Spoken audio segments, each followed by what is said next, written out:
নমস্কার। ইন্ডিয়ান মঙ্কস পেজে আপনাদের সবাইকে স্বাগত। আজকে স্বামী শিষ্য সংবাদের লাইভ আলোচনা।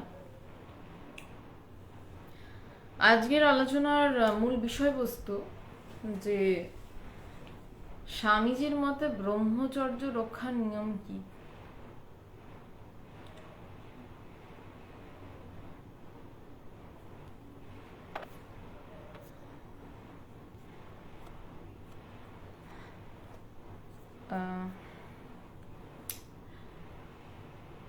নমস্কার সবাইকে।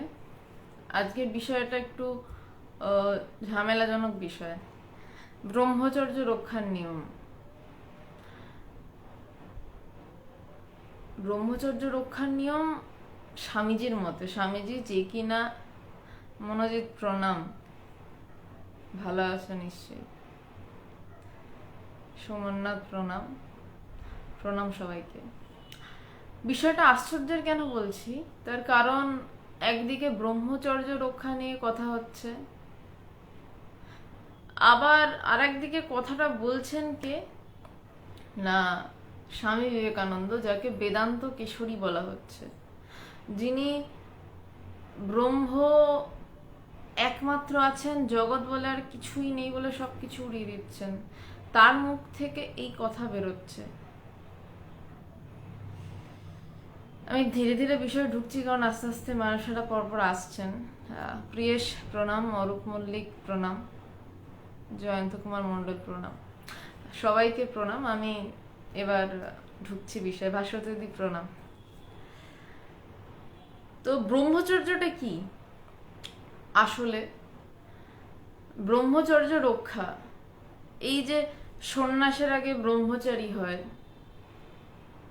সন্ন্যাস মানে কি, ব্রহ্মচর্য মানে কি, এই বিষয়গুলোকে ভেঙে ভেঙে শুনেছিলাম যখন আমাদের সামনে 5 জনের সন্ন্যাস হচ্ছিল ভগবানের নির্দেশে, ভগবানের সংকল্পে। আমাদের প্রেসিডেন্ট মহারাজজি স্বামী কেশবানন্দজি তাদের প্রথম যখন ব্রহ্মচর্য দিচ্ছিলেন তখনও তাদের খুব কাছ থেকে দেখেছিলাম। আবার যখন তাদের সন্ন্যাস হচ্ছিল সেই সেম ব্যাচটা, তখনও তাদের খুব কাছাকাছি থাকতাম আর কি। মনোজিৎ সাউন্ড কম আছে, আচ্ছা বেশ। এবার এবার কি সাউন্ডটা ঠিক আছে মনোজিৎ? আশা করি এবার একটু বেটার। অরিন্দম বোস প্রণাম, সুভাষবাবু জয়গুরু। মনোজিৎ একটু জানাও সাউন্ড ঠিক আছে, কারণ সাউন্ডটা কম থাকলে কথা বললে মুশকিল হয়ে যায়।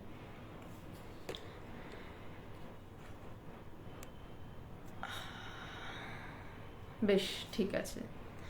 তো সেখানে ভগবান যখন ওদের ব্রহ্মচর্য হয়, তখন ব্রহ্মচর্য কাকে বলা হয়, ব্রহ্মচারী কারা, সেটা ওদের বোঝাচ্ছিলেন। বিভিন্ন আচার ব্যবহার নিয়মের নাম, কিন্তু ব্রহ্মচর্য ওটা পালনের একটা বিষয়। কিন্তু ব্রহ্মচারী মানে যে সর্বক্ষণ ব্রহ্মজ্ঞানের চিন্তায় রত, সে ব্রহ্মচারী। তার পইতে থাকে, কারণ সে ব্রহ্ম চিন্তা চিন্তনের রত ব্রহ্মচারী।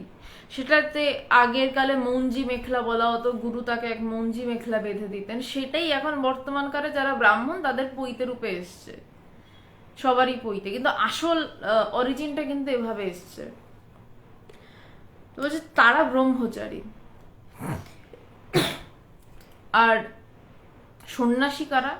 বলছে যার সম্মুখ রূপে অজ্ঞান নাশ হয়েছে এই ব্রহ্মচর্য পালন করতে করতে, মানে সর্বক্ষণ ব্রহ্মের চিন্তায় রত থাকতে থাকতে, ব্রহ্মে যে বিচরণ করছে, সর্বক্ষণ যে ব্রহ্ম চিন্তনে রত, প্রত্যেক মুহূর্তে যে জগৎ ছেড়ে আমিকে খুঁজছে, আমিকে আমিকে, এইটার নামই ব্রহ্মের বিচরণে সে রত, ব্রহ্মচর্য সে পালন করছে। এই করতে করতে তার কাছে যখন এই জগৎ সংসারের রহস্য পরিষ্কার, যখন তার কাছে পরিষ্কার এ সংসার ধোকার টাটি খাইদাইয়ার মজা লুটি, এই যখন এ সংসার ধোকার টাটি অব্দি এলো, তারপরেই আসবে খাইদাইয়ার মজা লুটি, তখনই বলছে চলো বাপু, এবার তোমার সন্ন্যাস, তোমার সম্যক রূপে অজ্ঞান নাশ। তোমার সম্মুখ রূপে অজ্ঞান নাশ হয়েছে, তখন সে গেরুয়া বস্ত্র পরছে এবং তার সেই পইতে খুলে সে জলে ভাসিয়ে দিচ্ছে। আরো আহ, টিকিয়ে রাখার একটা ব্যাপার ট্যাপার থাকে, এসব নিয়ম আর কি, জাস্ট নিয়ম। আসল গল্প হচ্ছে এটা। সুসেন বারিক প্রথম শুনছেন, বেশ, তাহলে হয়তো একটু অসুবিধা হতে পারে, কারণ আজকের আলোচনাটা একটু সূক্ষ্ম আলোচনা রয়েছে সুসেন বারিক। যদি কোনো অসুবিধা হয় আপনি শেষে গিয়ে একটু প্রশ্ন জমিয়ে রাখবেন, শেষে একটু প্রশ্ন করবেন, তাহলে উত্তর দিতে সুবিধা হয়, কারণ মাঝে প্রশ্ন করলে ডিস্ট্রাক্ট হয়ে যায় আলোচনাটা, ঠিক উত্তর দেওয়া যায় না। আমি চেষ্টা করছি যথাসম্ভব সহজভাবে বলার, যাতে মানে বুঝতে পারেন। আপনি প্রথম শুনছেন তো, আমি চেষ্টা করব। তো এবার ব্রহ্মচর্য যারা হবে, ব্রহ্মচারী যারা হবে, এই এই তো গেল ভিতরের তত্ত্ব যে ব্রহ্মচারী কারা আর সন্ন্যাসী কারা। এবার বাইরের তত্ত্বে যখন আসতে হয়, যখন একটা সংগঠনের ভিতরে ব্রহ্মচারী থাকে, একটা সংগঠনের ভিতরে সন্ন্যাসী থাকে, তখন তাদের কিছু নিয়মাবলী পালন করতে হয়। কারণ নইলে, যেমন হোস্টেল লাইফের কথাই আমি বলছি, আমি মানে প্রচন্ড অড উদাহরণ, প্রচন্ড অধুরাধরণ। অশোকবাবু প্রণাম, রাম প্রণাম, সবাইকে প্রণাম, অমিশা প্রণাম। মনোজিৎ বাদ দাও, তুমি বলে আর ঠেকানো সম্ভব নয়, যার যেটা কাজ সে সেটা করবে। বেটার কনসেন্ট্রেট করো, নইলে তুমি মন্তব্য দেখতে গিয়ে শুনতে পাবে না। আর আমি খেয়াল রাখছি, সেরকম ভাবে দেখলে আমি ব্লক করে দেবো। জাস্ট তৃষিতা, না দেরি করিস নি, আমি এমন কিছু এখনো বলে ফেলিনি। প্রণব প্রণাম। তো এটা তো গেল বাইরের কথা। এবার আমি খুব অড একটা উদাহরণে আসছি। হোস্টেলে আমরা প্রত্যেকেই নিজের বাড়িতে নিজের একটা মতন ভাবে থাকি, কিন্তু হোস্টেলে যখন থাকতে হয়, আমার মনে আছে আমি নিজে হোস্টেল লাইফ যেহেতু লিড করেছি সেই জন্য বলছি, তখন সে যত তার পার্সোনাল ঘর থাক, সে যত বড় লোকের বাড়ি হোক, তার এসি জুটবে না, তার ফ্রিজ জুটবে না, তাকে চারজনের সাথে একটা ওই খাটিয়া গোছের একটা খাট থাকে। আমরা মজা করে বলতাম মরলে ওই খাটে করে যেন তুলে নিয়ে যাওয়া হয়, হসপিটালের বেডের মতন খাট, ওইখানে তাকে থাকতে হবে। এবং সেইখানে হোস্টেলের কিছু নিয়মাবলী রয়েছে, যেই নিয়মগুলো যে এই সময়ের মধ্যে খেয়ে নিতে হবে। বাকি নিয়মে যাচ্ছি না, ওগুলো তো ভাঙার জন্যই হোস্টেলের নিয়ম। যেমন আমাকে চারজনের সাথেই থাকতে হবে, আমি চাইলেও, আমি প্রচুর টাকা দিলেও আমি একজনের জন্য থাকতে পারবো না। যেমন মানে কথা উঠলোই যখন আমি একটু ভাগ করে নিই আমার পুরোনো দিনের কথা, আমার একদম ছোট্টবেলা থেকে, মানে ক্লাস 2, 3, 4 এই ধরনের বয়স থেকে বাড়িতে একা থাকা অভ্যাস। তো ক্লাস 2, 3, 4 টু ক্লাস 12 আর কি, পুরো একা মানুষ হওয়া মানুষ। হঠাৎ হোস্টেলে গিয়ে দেখছি ঘরের মধ্যে সর্বক্ষণ 3 জন এক্সট্রা বসে রয়েছে। তো মাঝে মধ্যেই তাকাতাম, আমি ভাবতাম যে কি করি। মানে ওরা ভীষণ ভালো বন্ধু ছিল আমার, মানে ওদের মতন রুমমেট পেয়েছি, আমার ভাগ্য ভালো। নবীদি প্রণাম। মানে ওদের মতো রুমমেট পেয়েছিলাম, আমার ভাগ্য ভালো। এবং ওরা প্রায় প্রত্যেকেই একজন ছাড়া ভগবানকে দর্শন করতে এসেছিল, এবং যে আসেনি সেও মানে ভীষণ ভাবে শুনতো আধ্যাত্মিক কথা। মানে হোস্টেলের অন্যান্য রুম যেরকম ছিল, সেখান থেকে আমাদের রুমটা সম্পূর্ণ আলাদা ছিল। আমাদের রুমে হয়তো সারাক্ষণ হয় আর কি ঠাট্টা চলছে, আদারওয়াইজ হয়তো বিভিন্ন তথ্য নিয়ে আলোচনা চলছে, এই সব কথা চলছে। এবং আমি যখন ধরুন ধ্যান করছি বা কিছু করছি, আমার বন্ধুরা এতটাই ভালো ছিল হোস্টেলে, মানে বলছি ইঞ্জিনিয়ারিং হোস্টেলে, আমি ফার্মাসিউটিক্যাল ইঞ্জিনিয়ারিং নিয়ে পড়তাম, এত ভালো মানে রুমমেটস হয় না। তারা আসতে রুমে পা ফেলতো যাতে আমার অসুবিধা না হয়, মানে আই এম জাস্ট ব্লেসড লাগতো যে ওরকম রুমমেটস পেয়েছি। তারপরেও আমার মনে হতো একসাথে 3 জন রুমে, তো যখন ওরা 3 জন একসাথে কোথাও বলতো বেরোবে, আমি বলতাম তোরা যা, আমি যাবো না। ওরা বলতো তুই যাবি না কেন? মানে আমার জাস্ট মনে হতো ওই যে আধা ঘন্টা সময় পাচ্ছি, ওই আমার অনেক। তো এই কারণেই কথাটা বলছি যে আমি মানে ওখানে চাইলেও, আমার বাবা যদি বলতো আমি 4 জনের টাকা দিয়ে দিচ্ছি, তাহলেও আমি একটা রুম পেতাম, মানে একা রুম থাকতে পারতাম না, আমাকে ওই 4 জনের সাথেই থাকতে হতো। তেমনি কোনো সংগঠনে যখন কেউ ব্রহ্মচর্য নিচ্ছে, কেউ যখন সন্ন্যাস নিচ্ছে, তাকে একটা নিয়মের মধ্যে থাকতে হয়, অন্তত বেসিক। মানে বিশাল কোনো কড়াকড়ি করলে না মানুষ নষ্ট হয়ে যায়, আমি এটা বিশ্বাস করি। মানুষের মধ্যে অনুশাসন এবং স্বাধীনতা দুটোর একটা ব্যালেন্স দরকার। যেমন আমি ছোটবেলা থেকে যাদবপুর বিদ্যাপীঠে পড়ে বড় হয়েছি।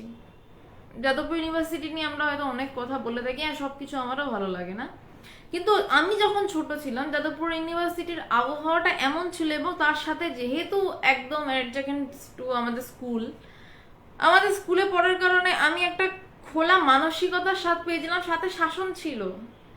স্কুল পালাইনি কোনোদিনও, মানে কোনোদিনও পালাইনি না, পরে পালিয়েছিলাম সেটা আলাদা, সেটা অন্য কারণে পালিয়েছিলাম, কিন্তু স্কুল কোনোদিনও পালাতে হয়নি। বা পরে যখন আমরা টিচারদেরকে বলি যে আচ্ছা দিদি আমরা তো এই সময় এইগুলো করতাম, আপনারা বুঝতেন না? বলতেন হ্যাঁ বুঝতাম, কিন্তু ওদেরকে ছাড় দিতাম। কারণ নিয়ম কিছু রাখা হয় ভাঙার জন্য, এবং সেই নিয়ম ভেঙেও কে কতটা মানে স্বাধীনভাবে চিন্তা করতে পারছে, এটাও কিন্তু বড় হওয়ার একটা পার্ট, যেটা আমাদের কলেজে একদমই ছিল না। কলেজে মানে সবসময় একটা মানে সে গলায় গরুর চেন দিয়ে বেঁধে রাখা, বেরোবে না, এই করবে না, সেই করবে না, এরকম। আর স্কুলে পড়ার সময় আমরা প্রায় ইউনিভার্সিটির ওই ছোট গেট টপকে পালাতাম, পাশের ক্যান্টিনে গিয়ে খেতাম। তো এই কথাগুলো কেন বলছি? কথাগুলো বলছি এটাই বোঝানোর জন্য যে অনুশাসন দরকার, সুশৃঙ্খলতা দরকার, কিন্তু তার সাথে একটা স্বাধীন চিন্তা, স্বাধীন মনের দরকার, যেই মনটা বাউন্ডুলেও হবে। কারণ সংগঠনে থাকতে থাকতে এই যে আজকে মানে কেন বারবার এই আমি সীমা এবং অসীমের মধ্যে কথা বলছি, তার কারণ আজকে নিয়ম পালন রয়েছে। তো এবার আমি নিয়ম পালনগুলো স্বামীজি যা বলেছেন, তারপর ওখান থেকে আবার স্বামীজি কিভাবে ব্রেক আউট করে একটা স্বাধীন চিন্তার জায়গা দিয়েছেন সেটা আমি বলছি, মানে বলার চেষ্টা করবো আর কি। যে স্বামীজি সংগঠনের জন্য আজকে ব্রহ্মচারীর আসল তত্ত্বটা তো আপনারা যেটা বুঝলেন, যে সবসময় ব্রহ্ম নিয়ে চিন্তন করছে সেই ব্রহ্মচারী, যার প্রত্যেক মুহূর্তে চিন্তা আমি কে, যে ধরে ফেললো আমি কে, সে সন্ন্যাসী, যে সম্মুখ রূপে তার অজ্ঞান নাশ হয়েছে। কিন্তু যেমন বললাম বাড়িতে একরকম থাকা, আর যখন সিস্টেমেটিক্যালি থাকা, হোস্টেলে 4 জন একসাথে থাকতে হয়, তেমনি যখন সংগঠনে ব্রহ্মচারীরা থাকছেন, সংগঠনে সন্ন্যাসীরা থাকছেন, তখন ব্যাপারটা একটু অন্যরকম হয়। আমি এবার স্বামীজি শিষ্যের সাথে এই বিষয়কে আলোচনা করেছেন, আমি সেটা নিয়ে যাচ্ছি।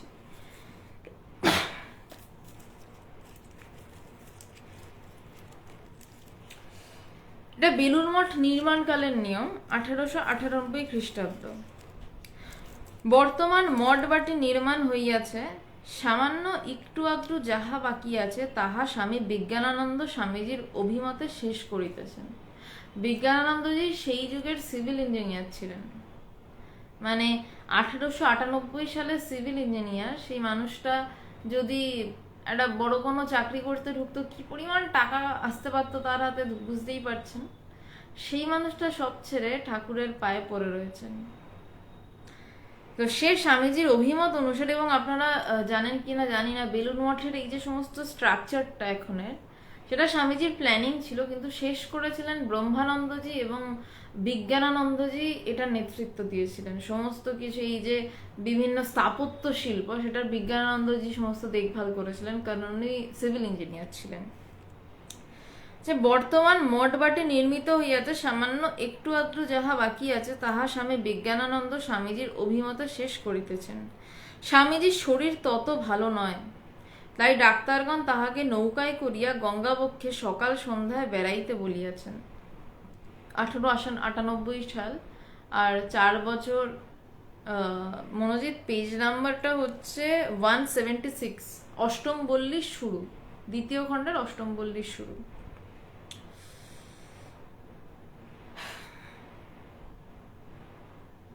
বলছে স্বামীজির শরীর তত ভালো নয়, তাই ডাক্তারগণ তাহাকে নৌকায় করিয়া গঙ্গাবক্ষে সকাল সন্ধ্যায় বেড়াইতে বলিয়াছেন। বলছে তাকে সকাল সন্ধ্যা গঙ্গাবক্ষে ঘুরতে বলেছেন। মানে 1898 সাল দেখছি, তার মানে আর বছর 4 মধ্যে স্বামীজি দেহ ছাড়বেন।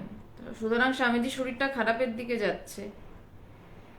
আজ রবিবার, শিষ্য মঠে আসিয়াছে এবং আহারান্তে স্বামীজির ঘরে বসিয়া স্বামীজির সহিত কথোপকথন করিতেছে। এটা আজকে রোববার দিন, শিষ্য মঠে এসছে এবং খাওয়ার পরে স্বামীজির ঘরে বসে স্বামীজির সহিত কথোপকথন করিতেছে। মঠে স্বামীজি এই সময় সন্ন্যাসী ও বাল ব্রহ্মচারীগণের জন্য কতগুলো নিয়ম বিধিবদ্ধ করেন। গৃহস্থদের সঙ্গ হইতে দূরে থাকাই ওইগুলোর মুখ্য উদ্দেশ্য ছিল।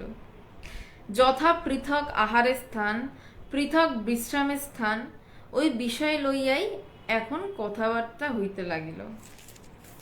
ব্যাপারটা কেমন হচ্ছে, এই যে শিষ্য, সে স্বামীজির ঘরে যত্রতত্র যায়, স্বামীজির সাথে বসে কথা বলে, আলাপ আলোচনা করে, কিন্তু সে হঠাৎ মঠে একদিন গিয়ে শুনছে না স্বামীজি, যার কাছে মানে আমি এই অধ্যায়টি যখন পড়েছিলাম ছোটবেলায়, তখন আমি খুব ফিল করতে পেরেছিলাম শরৎচন্দ্র চক্রবর্তীকে, কারণ উনি তখন মঠের সব সাধু ব্রহ্মচারী তাদেরকে হতে দেখেছেন।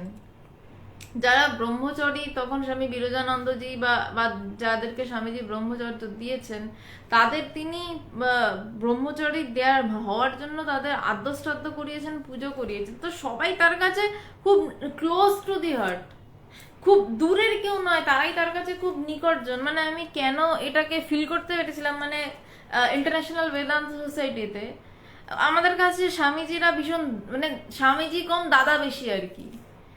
মানে আমরা যে মানে মাতাজি যারা, তারা বন্ধু আর কি, সারাক্ষণ ইয়ার্কি করছি, ঠাট্টা করছি, মজা করছি, আবার আধ্যাত্মিক আলোচনা হচ্ছে। তো মানে আমরা যাচ্ছি তাদের ঘরে, মানে এটা এখনো অবধি এখানে মানে ইন্টারন্যাশনাল বেদান্ত সোসাইটিতে ভগবান এতটাও আলাদা করে দেননি। আমরা খুব একসাথে, মানে কি বলবো, মানে খুব নিজের মতন ভাবে মিশি। তো আমি এটা ফিল করতে পারছিলাম শরৎচন্দ্র চক্রবর্তী এভাবেই মিশতেন, এভাবেই সবার সাথে মিশতেন। কিন্তু তখন হঠাৎ করে তুমি মঠে এসে শুনতেন স্বামীজি কিছু নিয়ম করেছেন যে সন্ন্যাসীদের আলাদা জায়গা হবে, আলাদা বিশ্রামের জায়গা হবে, তার গৃহস্থদের থেকে তাদের দূরে রাখা হবে। তো যথারীতি তার মন খারাপ হয়ে গেছে। একবার ভগবান নিয়ম করে দিয়েছিলেন, আগে তো আমরা যাতা করতাম, ঠিক করতাম না অবশ্যই, স্বামীজিদের মাতাজিদের খাটে উঠে তো নাচানাচি করতাম আমরা, মানে বসে গল্প করছি, এই করছি, মানে আমরা কখনো ভগবান আসলে ব্যাপারটা এমনভাবে এখানে ইন্টারন্যাশনাল বেদান্ত সোসাইটিতে সন্ন্যাসীদের ব্যাপারটা বানিয়েছিলেন, মানে এবং বানিয়ে রেখেছেনও এখনো। ভগবান বলেছিলেন যে আমি চাই আমার সন্ন্যাসীরা চায়ের দোকানে বসে সাধারণ মানুষের সাথে আড্ডা মারতে মারতে চা খাবে। তারা গুহা গহরে বা আলাদা লোকালয়ের বাইরে কেন বসে থাকবে? অমন সন্ন্যাসী নিয়ে আমি কি করব, যেই সন্ন্যাসী মানুষের দুঃখ কষ্টে এসে মানুষের কাঁধে হাত দিয়ে কথা বলবে না। ভগবানের স্বপ্নের সন্ন্যাসীর ভাবনা এমন ছিল এবং তিনি সবার মধ্যে সেই রকম ভাবনাই দিয়েছিলেন। এবং সেই জন্য এটার নাম উনি সংগঠন, মঠ, আশ্রম এমন কিছু দেননি, বলেছিলেন ইন্টারন্যাশনাল বেদান্ত সোসাইটি। মানে একটা সোসাইটি যেখানে সন্ন্যাসী থাকে, গৃহস্থ থাকে, ছেলে থাকে, মেয়ে থাকে, বাচ্চা থাকে, বুড়ো থাকে, সবাই থাকে, এবং যেখানে সবাই একসাথে পায়ে পা মিলিয়ে চলে।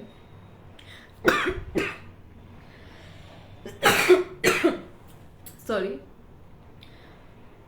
তো এখানে যে ট্রাস্টি বোর্ড আমাদের, সেই ট্রাস্টি বোর্ডে ভাইস প্রেসিডেন্ট একজন গৃহস্থ আছেন, আবার সন্ন্যাসীও রয়েছেন, ব্রহ্মজ্ঞানী সন্ন্যাসীও রয়েছেন, ব্রহ্মজ্ঞানী গৃহস্থও রয়েছেন। কিন্তু তার মধ্যেও আমরা সবাই জানি সন্ন্যাসের স্থান উচ্চ, কিন্তু এটা আমরা জানি, তাদের সাথে তেমনই ব্যবহার করি, কিন্তু তারা আমাদের বড় কাছের নিজের, তাদের সাথে আমরা মজা করছি, আর কি করছি, ঠাট্টা করছি। তো একবার হঠাৎ বছর খানেক আগে ভগবান হঠাৎ নিয়ম করে দিলেন সন্ন্যাসীদের বিছানায় কোনো গৃহস্থ বসবে না। তো শুনে ভারী মন খারাপ হয়েছিল। তখন আমি মানে আরো ছোট আর কি, গিয়ে গল্প গাছা করতাম, বসবো না। তারপর উঠলেই লোকজন এসে চোখ টোক পাকা দেয়, ভগবান বারণ করেছে নাম, হ্যাঁ হ্যাঁ হ্যাঁ ঠিক আছে নেমে পড়ছি। মানে এইভাবে দেখিনি তো, মানে ঠিক আসলে সঙ্গ হলে একটু নিয়ম রাখতে হয়। ভগবানই একটাই নিয়ম করেছেন এতদিনে, মানে এই নিয়মটাও প্রায় ধরুন বছর 7-8 আগে, যে সন্ন্যাসীদের বিছানায় কেউ বসবে না, শুধু এইটুকুই। হ্যাঁ, দোলাদি বিরাটি মায়ের বাড়ি বেদান্ত সোসাইটি। হ্যাঁ, তো এখানে শিষ্য এসে দেখছেন স্বামীজি কড়া কড়া সব নিয়ম বানাচ্ছে, সন্ন্যাসীরা পুরো আলাদা থাকবে, সন্ন্যাসীরা আলাদা খাবে। এবং আমরা আলাদা খাওয়া কি আমরা জানি না, থাকা মানে একসাথে থাকবো, স্বামীজিরা বেড়ে টেড়ে দেবে, উল্টে আমরা বেশি আহ্লাদ টাহ্লাদ করি, এই বেড়ে দাও আমাদেরকে, বেড়ে দেবে। তারপরে হয়তো আমরা মানে থালা বাসন মাজতে গেলাম, স্বামীজিরা হয়তো মুছে নিল এঠোটা, মানে এই ধরনের, মানে বরং নিজের জায়গা আর কি। এবং বাইরের কেউ এলো একই রকম ব্যবহার হয়। তো ভগবানের ভাবধারাটা এমন ছিল যে সে কেন আমি মহারাজ কেন এরকম ভাবে থাকবে, সে ভিতরে থাক, কিন্তু তার বাইরে যেন সে সাধারণ মানুষের সাথে একাকার হয়ে মেশে, যাতে সাধারণ মানুষ তার সমস্যা তাকে বলতে পারে। নইলে সন্ন্যাসীর কি দরকার এই সমাজে? সম্যকরূপে অজ্ঞান নাশ হয়ে আবার সংসারে থাকার কি দরকার? গোয়া গাওয়ারে গিয়ে থাকলেই পারে, যদি সমাজের মধ্যে থাকে তাহলে যেন এমন ভাবেই থাকে। তারপর শিষ্য গিয়ে দেখছে যে এরকম নিয়ম টিয়ম হচ্ছে। স্বামীজি বলছেন, গেরস্থদের গায়ে কাপড়ে আজকাল কেমন একটা সংযমহীনতার গন্ধ পড়ে, তাই মঠে নিয়ম করছি গেরস্থরা সাধুদের বিছানায় না বসে, না শোয়ে। আগে শাস্ত্রে পড়তুম যে ওইরূপ পাওয়া যায়, এবং সেজন্য সন্ন্যাসীরা গৃহস্থদের গন্ধ সইতে পারে না। খুব অড আলোচনায় যাচ্ছে, আপনারা 84 জন 85 জন আমি দেখতে পাচ্ছি লাইভে রয়েছেন, সবাই গৃহস্থ। আমি এখনো সন্ন্যাসী নই, সুতরাং আমি কাউকে গালাগাল করছি না, স্বামীজির কথা পড়ছি। কারোর খারাপ লাগলে ক্ষমা করবেন, আমার কিছু করার নেই, যেটা বলেছেন আমি সেটা পড়ছি। বলছেন, গেরস্থদের গায়ে কাপড়ে আজকাল কেমন একটা সংযমহীনতার গন্ধ থাকে, যারা ব্রহ্মজ্ঞানী পুরুষ তারা টের পান। অ্যাকচুয়ালি গৃহস্থরা কি, সন্ন্যাসী আর গৃহস্থ তফাৎ কি? সন্ন্যাসী মানে সে একটা তো বললাম, সে সম্মুখ রূপে অজ্ঞান নাশ, এ একটা ব্যাপার। আর দ্বিতীয় আর একটা, সবসময় তো এমনটা হয় না, তাহলে তো লাখ লাখ সন্ন্যাসী ভারতবর্ষে সবাই ব্রহ্মজ্ঞানী হতেন। সেটা যেটা হয় সেটা হচ্ছে যে তারা খুব বেশি করে সমস্ত কিছু ছেড়ে, এটা গেরুয়ার প্রমাণ যে তারা সব ছেড়ে তারা জ্ঞান লাভের জন্য চেষ্টা করছে, তারা সব ছেড়ে ওই একটা কাজের দিকে মন দিয়ে পড়ে আছে। এই সন্ন্যাসী। আর গৃহস্থ মানে তারা আরো অনেক কিছুর সাথে ভগবানকে ডাকছেন এবং তাকে পাওয়ার চেষ্টা করছেন। সন্ন্যাসীর কাজ কি, সে শুধুমাত্র ভগবানকে পাওয়ার চেষ্টা করছে, আমি বেশিরভাগের কথা বলছি। আর গৃহস্থ হচ্ছে সে অনেক কাজের সাথে ভগবানকে ডাকার চেষ্টা করছে। তো কিন্তু সেখানে গৃহস্থদের মাঝে মধ্যে কি হয়, তাদের মধ্যে সংযম মাঝে মধ্যে ছাড়িয়ে যায়। কারণ কি বললাম, তারা অনেক কাজের মধ্যে ভগবানকে ডাকার চেষ্টা করছে মাঝে মধ্যে, তাই রেশিওটা অনেক কাজ বেড়ে যায়, মানে জগৎ বেড়ে যায়, ঈশ্বরকে ডাকা কমে যায়। যে তখন স্বামীজির কি বলছেন, যে তাদের জামা কাপড়ে যেন একটা সংযমহীনতার গন্ধ পাচ্ছি, যেন আর তারা সংযমে নেই, তারা জগৎ নিয়ে অনেক বেশি মেতে যাচ্ছে, তেমন একটা গন্ধ পাচ্ছি। তাই মঠের নিয়ম করেছি গেরস্থরা সাধুদের বিছানায় না বসে না শোয়। আসলে সত্যই এটা যে সাধুদের একটু আলাদা থাকতে হয়, কারণ সাধুরা তো সব ত্যাগ করেছেন বলাটা ভুল, অ্যাকচুয়ালি বেশিরভাগই ত্যাগ করেন, কিন্তু আসলে ত্যাগ হয়ে যায়, যাদের ত্যাগ হয়ে যায় তাদের অত চিন্তা থাকে না। কিন্তু একদম সবার সাথে মিশছি, গৃহস্থদের সাথে একদম চুটিয়ে মিশে একদম ধরে বৈরাগ্য ধরে দাঁড়িয়ে রয়েছে, আমার ভিতর ভোগ আসছেই না, এটা রক্ষা করা ভীষণ মুশকিলের একটা ব্যাপার। আমি সম্পূর্ণ আলাদা হয়ে রয়েছি, গুহা ঘরে রয়েছি, ধ্যানে রত, সেটা সহজ আমি বলবো তুলনায়। কারণ আমি দু রকমের সন্ন্যাসী দেখেছি, সেটা তুলনায় সহজ। যে আমার কাছ থেকে জগৎ সংসার এমনি অনেক দূরে, কিন্তু সমস্ত কিছুর মধ্যে থেকে আমি ইন্টারন্যাশনাল বেদান্ত সোসাইটিতে স্বামীজিদের মাতাজিদের যেমন ভাবে দেখেছি, সব কিছুর মধ্যে থেকে, সবার মধ্যে থেকে নারী আসছে, পুরুষ আসছে, সবাই আসছে, গল্প করছে, কথা হচ্ছে, তার মধ্যে থেকে শক্ত হয়ে দাঁড়িয়ে নিজের ত্যাগ ব্রতে দাঁড়িয়ে থাকা, এটা কিন্তু বড় কঠিন কথা। তো আসলে সাধুদের বিছানায় না বসে না সেটার পিছনের যে ব্যাখ্যা হচ্ছে, সাধুরা বেশিরভাগ তো বিছানাতেই ধ্যান জপ করে। কোন এক সাধুর কথায় পেয়েছিলাম আমি, এটা আমার ঠিক মনে নেই, যে সাধুর ঈশ্বরের জন্য কান্না বিছানায়, সে রাত্রিবেলায় তো মানুষের কষ্টগুলো বেশি আসে, তো সাধু যখন ঈশ্বরকে চাইছে পাগলের মতন, সে পাচ্ছে না বলছে, সে তখন বিছানায় শুয়ে কাঁদছে, তার বিছানায় শুয়ে ধ্যান ধারণা, তার বিছানায় শুয়ে জপ, তার আলাদা অমন খুব একটা আসন টাসন থাকে না, তার বিছানায় সমস্ত কিছু ধ্যান জপ আসন সবকিছু। তাই বলছে সাধুর বিছানা ভীষণ পবিত্র, ঠিক ঠিক সাধুর বিছানা ভীষণ পবিত্র। বলছে সেখানে তার ঈশ্বরকে চাওয়ার আকুতি, সেখানেই হয়তো তার ব্রহ্মজ্ঞান, হয়তো সবকিছু তার সেখানেই। তাই বলছে যে সাধুর অন্তত বিছানাটাকে, ওই জন্য ভগবান আলাদা করেছিলেন। পরে বুঝেছিলাম যে তোরা যা করিস কর, স্বামীজিদের সাথে গিয়ে গল্প করবি, কিন্তু স্বামীজিদের বিছানায় উঠবি না তোরা। শুধু মেয়ে বলে নয়, সবাইকে বলেছিলেন, সব গৃহস্থদের বলে দিয়েছিলেন।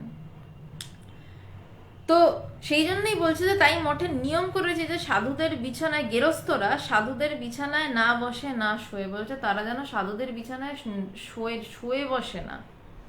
আগে শাস্ত্রে পড়তুম যে ওইরূপ পাওয়া যায়, শাস্ত্রে পড়তাম যে সংযমহীনতার যেন একটা গন্ধ পাওয়া যায়, সেজন্য সন্ন্যাসীরা গৃহস্থদের গন্ধ সইতে পারে না। এখন দেখছি ঠিক কথা, স্বামীজি একদম মাঝে কট্টর ভাবে রয়েছেন, কিছু দেখছেন না, সব উড়িয়ে দিচ্ছেন। এই ব্যাপারগুলো আছে। যারা ত্যাগী জীবন যাপন করছে তারা বেশি ভোগী, যারা তাদের ঠিক নিতে পারে না। বেশিক্ষণ ভোগীরা তাদের সামনে এসে থাকলেও তারা ত্যাগীদের নিতে পারে না, কিছুক্ষণ বসে পালিয়ে যায়। আমি একবার কয়েকজনের সম্পর্কে, তারা শো মানে দেখায় তারা হয়তো বিশাল কিছু, তো তারা আশ্রমে এসে বেশিক্ষণ বসতে পারে না। ভগবান যখন থাকেন না, বা থাকলেন না ভগবান, হয়তো ভগবান দেখা করছেন না, আমরা হয়তো আশ্রমে ঘন্টার পর ঘন্টা পড়ে আছি যে হ্যাঁ দেখা করছে না, দেখা যাক কখন দেখা করে। কিছু মানে আমাদেরই বয়সী ছেলেমেয়েরা রয়েছে, তারা যাই হোক, তো তারা ঠিক থাকতে পারে না, এসে দেখি ছটফট করে। আমি সেদিনকে হাসতে হাসতে বলছিলাম, ওই দেখি তো থাকুক আশ্রমে এসে 1 ঘন্টা বসে থাকুক চুপ করে, আমরা তো কেউ কিছু বলি না, চুপচাপ বসে থাকুক, খেতে দেবো সব দেবো। কিন্তু আমি জানি তারা পারে না, কারণ ভোগী যেমন ত্যাগী সহ্য করতে পারে না, ত্যাগী তেমনি ভোগী সহ্য করতে পারে না। যাদের বিষয় ঈশ্বর, তারা বেশি ঈশ্বর ছাড়া বিষয় যাদের, তাদের সামনে বেশি কথা চালাতে পারবে না, কষ্ট হবে। আবার যাদের বিষয় হচ্ছে ব্যবসা ট্যাবসা এইসব, তারা বেশি ঈশ্বরের মানে ঈশ্বর যারা পছন্দ করেন তাদের মতন মানুষের সামনে বেশি দাঁড় থাকতে মানে পারবেন না, কিছুক্ষণ পর পালিয়ে যাবেন, মানে অ্যাকচুয়ালি দুজনে দুজনকে থেকে পালিয়ে যায়। তো বলছে যে আগে শাস্ত্রে পড়তুম ওইরূপ পাওয়া যায়, সেজন্য সন্ন্যাসীরা গৃহস্থদের গন্ধ সইতে পারে না। এখন দেখছি ঠিক কথা। নিয়মগুলি প্রতিপালন করে চললে বাল ব্রহ্মচারীদের কালে ঠিক ঠিক সন্ন্যাস হবে। বাল ব্রহ্মচারী বলছেন, বলছে বালক ব্রহ্মচারী তারা। বলছে তা এই নিয়মগুলো যদি ঠিক ঠিক ভাবে তারা পালন করে, একটা সময় তারা ঠিক ঠিক সন্ন্যাসী তৈরি হবে। স্বামীজি তাদেরকে একটু বেশি প্রোটেক্টিভ হয়ে গার্ড করে সরিয়ে দিচ্ছেন, তাদের ঘরে কেউ যেতে পারবে না, তাদের সাথে আলাদাভাবে খাবে। বলছে তাদেরকে স্বামীজি মানে দূরেই সরিয়ে দিচ্ছেন, মানুষের থেকে দূরে সরিয়ে দিচ্ছেন। বলছেন যে এইভাবে চললে তাদের সাধনা ঠিক হবে, কারণ তাদের এখন সাধনার সময়। তাদের কেবল চিন্তা করার কথা কি না, আমি কে, এই বিষয়টাকে খোঁজা, ব্রহ্মে বিচরণ করা তাদের ব্যাপার। তাদের কাজ তখন অন্য কিছু হওয়ার নয়। তাই স্বামীজি সরিয়ে দিচ্ছেন, বলছেন যখন তারা জ্ঞানী হয়ে দাঁড়াবে তারপর তারা নামুক। বলছে নিয়মগুলি প্রতিপালন করলে বাল ব্রহ্মচারীগুলি কালে ঠিক ঠিক সন্ন্যাস হবে। স্বামীজিকে সন্ন্যাস শব্দটার আগে ঠিক ঠিক কেন লাগাতে হলো? কারণ ঠিক ঠিক সন্ন্যাস অধিকাংশ ক্ষেত্রেই হয় না। তাই স্বামীজি বলে এইভাবে কথা বলতে পারছেন, সোজা কথা সোজা হবে, যে ঠিক ঠিক সন্ন্যাস হবে। সন্ন্যাস অনেক ভুজুং ভাজুং সন্ন্যাস হয়, আমি শব্দটা ব্যবহার জেনে বুঝেই করলাম, এবং আপনারা সবাই হয়তো জানেন গেরুয়া পড়লেই সন্ন্যাসী হয় না। তো স্বামীজি চাইছেন না তারা ঠিকঠাক সন্ন্যাসী তৈরি হোক, তাদের ভিতরে একদম ত্যাগ বৈরাগ্য দুর্ধর্ষ থাক, তারা ব্রহ্মজ্ঞানে ভরে থাক, ব্রহ্মজ্ঞানে বুধ হয়ে থাক, তাদের ভিতর আর কোনো বিষয় না থাক, তারপর তারা কাজে নামুক। সন্ন্যাস নিষ্ঠা দৃঢ় হলে পর গৃহস্থদের সহিত সমভাবে মিলেমিশে থাকলেও আর ক্ষতি হবে না। এই শব্দটা খুব ইম্পর্টেন্ট। সন্ন্যাস নিষ্ঠা, বলছে সন্ন্যাস নিষ্ঠা কি না, এটাই যে আমার বিষয় একমাত্র ঈশ্বর। একজন গৃহস্থ পকেট থেকে একটা ভালো খাবার বের করলো, বাহ আপনি এনেছেন, পরের দিন আপনি ওই খাবারটা আনবেন তো, এই চিন্তা যেন মনে না ওঠে। বা একজন গৃহস্থ গল্প করতে করতে টাকা পয়সার গল্প করলো, তারও মনে টাকা পয়সার চিন্তা এসে গেল, আমার হাতে তো বেশি নেই, ওটা থাকলে আমি এটা কিনতে পারতাম, এমনটা যেন না হয়। তাই বলছেন যে সন্ন্যাস নিষ্ঠা, এটাকে বলছে মানে ত্যাগে নিষ্ঠা। এটা গুরুকৃপায়, যা অত্যন্ত গুরুকৃপা থাকে তার এমনি হয়ে যায়। গুরুকৃপা ছাড়া ত্যাগ হয় না, ত্যাগ করা যায় না, ত্যাগ হয়। আর যারা প্রসেসের মধ্যে দিয়ে যায় তাদের অভ্যাস করতে হয় এই যে সন্ন্যাস নিষ্ঠা। নিষ্ঠা মানে কি? নিষ্ঠা শব্দটাকে হয় বাংলা দিয়ে ব্যাখ্যা করা যায় না। নিষ্ঠা মানে হচ্ছে যে কোনো কিছুর প্রতি লেগে থাকা। আমি ক্রমাগত সেই বিষয়ের প্রতি লেগে রয়েছি, মানে আমি ঈশ্বরের উপর লেগে রয়েছি, আমি তোমাকে জেনেই ছাড়বো, আমি তোমাকে না জেনে ছাড়বো না। বলছে এই সন্ন্যাস নিষ্ঠা দৃঢ় হলে, মানে তার যখন জ্ঞান লাভ হয়ে যাচ্ছে, তার যখন একদম সে মানে একটা নৌকা নদীতে যাচ্ছে, নোঙর ফেলছে, নৌকাটা যখন নোঙর ফেলে তখন হাজার জোয়ার আসুক, নৌকাটাকে কিন্তু ওই নোঙর থেকে ছাড়িয়ে নিয়ে যেতে পারে না। তো এই খুঁটি ফেলার কথা যেটা বলা হচ্ছে, এই খুঁটি ফেলাটাই হচ্ছে সন্ন্যাস নিষ্ঠা দৃঢ় হওয়া। যে তখন হাজার জোয়ার আসুক, তোমার সামনে গৃহস্থরা হাজার সংযমহীনতার কথা বলুক, তোমার সামনে হাজার প্রলোভন আসুক, তুমি সেখান থেকে আর নড়বে না, তুমি সেখান থেকে আর সরবে না।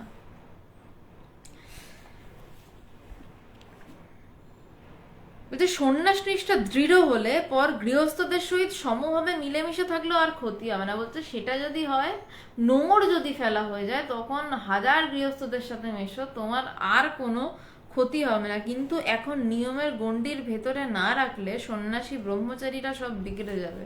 যে কিন্তু এখানে একটা কিন্তু আছে, বলছে কিন্তু এখন যদি এই শুরুর সময় যদি তাদের নিয়মের ভেতরে না রাখি, স্বামীজি যেমন একদিকে দেখুন, একদিকে নিয়মের কথা বলছেন, কেন বলছেন নিয়মে রাখার কথা? যাতে তারা নিয়মহীনতার বাইরে যেতে পারে, আর মানসিকভাবেও শারীরিকভাবেও। ব্রহ্মচারী হিসাবে তাদের একটা নিয়ম বেঁধে দিচ্ছেন, কেন না যাতে তাদের নোংর ফেলা শক্ত হয়, যাতে তারা ভেসে না যায় কোনোভাবেই। যেমন বোধহয় ঠাকুরেরই এই কথাটা ছিল, বলছে যে একটা, হ্যাঁ ঠাকুরেরই কথা বলছেন, যে একটা বটগাছ যখন চারা থাকে, সেই চারা গাছের চারদিকে বেড়া দিতে হয়, আবার সেই বটগাছ যাতে তাকে ছাগলে মুড়িয়ে না খায়। আবার সেই বটগাছই যখন বড় হয়ে যায়, তখন সেই বটগাছে হাতি বেঁধে রাখা যায়, তখন সেই বটগাছ হাতি ক্যারি করছে, কিন্তু সে যখন চারা গাছ, তাকে বাধ্য হচ্ছে যে ছাগলে মুড়িয়ে না খায়। তো প্রত্যেককে বটগাছ হওয়ার সময় দিতে হয়, তাকে সেই বটগাছ হওয়ার জন্য যত্ন করতে, এই যত্নটার জন্যই স্বামীজি এটা করছেন, যাতে পরে তা সেখানে হাতি বেঁধে রাখা যায়। বলছে এখন নিয়মের গণ্ডির ভিতরে না রাখলে সন্ন্যাসী ব্রহ্মচারীরা সব বিগড়ে যাবে। বলছে তাহলে সব বিগড়ে যেতে পারে। যথার্থ ব্রহ্মচারী হতে হলে প্রথম প্রথম সংযম সম্বন্ধে কঠোর নিয়ম পালন করে চলতে হয়। বলছে যথার্থ ব্রহ্মচারী হতে গেলে, এখানে ব্রহ্মচারী মানে আর একটাও বিষয়, যে কোনো রকম নারী পুরুষের বিষয় থাকা চলবে না। নারীর ক্ষেত্রে অবশ্যই পুরুষ, পুরুষের ক্ষেত্রে অবশ্যই নারী। তাত্ত্বিক দিক এবং এটা ব্যবহারিক দিকের কথা, যে সে নারী, এটা কেন মানে আবারও আমি গোড়ায় ফিরি, ব্রহ্মচারী মানে কি, আবারও গোড়ায়, বারবার গোড়ায় ফিরতে হচ্ছে। সে সবসময় ব্রহ্মের চিন্তায় বিচরণ করবে। সে যদি ভোগের চিন্তায়, নারীর চিন্তায় বিচরণ করে, বা নারী যদি পুরুষের চিন্তায় বিচরণ করে, তা তো ব্রহ্মচারী হলো না, তা তো ব্রহ্মচর্য হলো না। তো তাই জন্য প্রাথমিকভাবে কয়েকটা নিয়ম বলছেন স্বামীজি। বলছে যেহেতু এটা ছেলেদের মঠ, তাই জন্য বলছেন যে স্ত্রীলোকের নামগন্ধ থেকে দূরে থাকতেই হয়, তাছাড়া স্ত্রী সঙ্গীদের সঙ্গ ত্যাগ করতেই হয়। যদি এটা স্ত্রী মঠ হতো তখন সেখানে বলা হতো পুরুষের নামগন্ধ থেকে দূরে থাকতেই হয় আর পুরুষ সঙ্গীদের সঙ্গ ত্যাগ করতে হয়।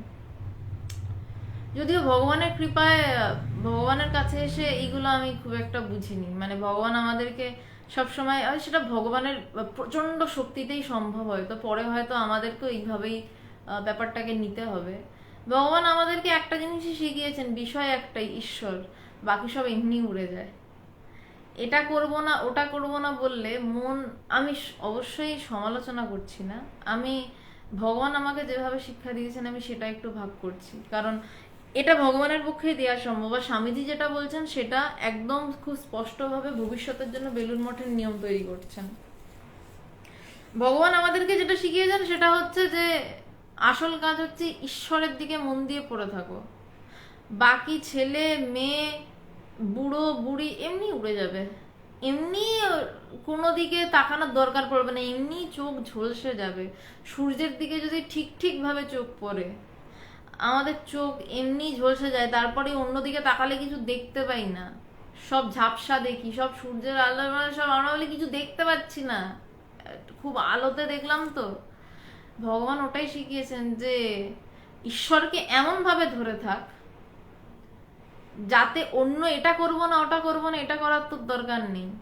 অনেকে এটা এসে ব্রহ্মচর্যের কথা ভগবানকে জিজ্ঞাসা করেছে, আমরা কি এটা করব না ওটা করব না, ভগবান শুধু একটাই কথা বলেছে যে আপনি ঈশ্বরকে বেশি করে ধরুন, আরো বেশি করে তার কথা চিন্তা করুন।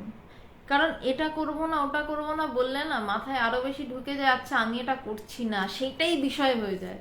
কিন্তু আমার যদি বিষয় এটাই থাকে যে ঈশ্বর তুমিই আমার একমাত্র বিষয়, তখন আর কোনো বিষয়ের চিন্তাটা অবধি আসে না। কিন্তু এটা ভগবানের শক্তিতে আপাতত সম্ভব হচ্ছে, পরে কি হবে জানি না, পরে অবশ্যই নিয়ম হয়তো প্রয়োজন হবে।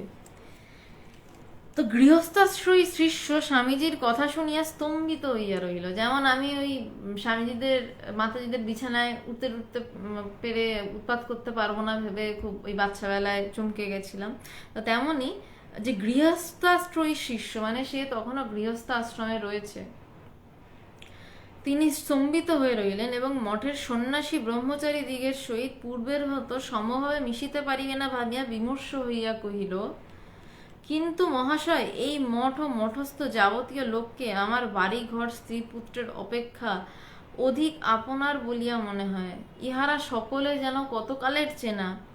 মঠে আমি যেমন সর্বতোমুখী স্বাধীনতা উপভোগ করি, জগতের কোথাও আর তেমন করি না। সে বেচারা প্রথমে তো খুব ধাক্কা টাক্কা খেয়েছে, খেয়ে বসে আছে গম্ভীরে, তারপর বলছে খুব খুব সুইটলি বলছে যে কিন্তু মহাশয় এই মঠ এবং মঠস্থ যাবতীয় লোককে বলছে, এই মঠ এবং মঠে যারা থাকে, কারণ এই মঠ তৈরি হতে দেখেছেন শরৎচন্দ্র চক্রবর্তী, সবার সাথে তার একটা আত্মীয়তার, ব্রহ্মচারী হোক আর যেই হোক, সবাইকে সে পূর্বাশ্রম থেকে দেখছে, ঠাকুরের শিষ্যরা ছাড়া, যে তাদের সাথে একটা নিজের সম্পর্ক হয়ে গেছে, সবাই তার সাথে তুই তোকারি করে কথা বলে, তার সাথে স্বামীজির অন্য গুরু ভাইরা সবাই বলছে যে এই যাবতীয় লোককে আমার নিজের বাড়ি ঘর স্ত্রী পুত্রের অপেক্ষা অধিক আপনার বলিয়া মনে হয়। বলছে আমার নিজের যারা, নিজের আমার বাড়ি ঘর, কারণ আমরা প্রায় প্রত্যেকটা অধ্যায় শেষে দেখি সে রাত 10টা বেজে যাচ্ছে, রাত 12টা বেজে যাচ্ছে, স্বামীজি তাকে ঠেলে ঠেলে পাঠাচ্ছেন ওরে বাড়ি যা, সে প্রায় মঠেই পড়ে থাকতো আর কি।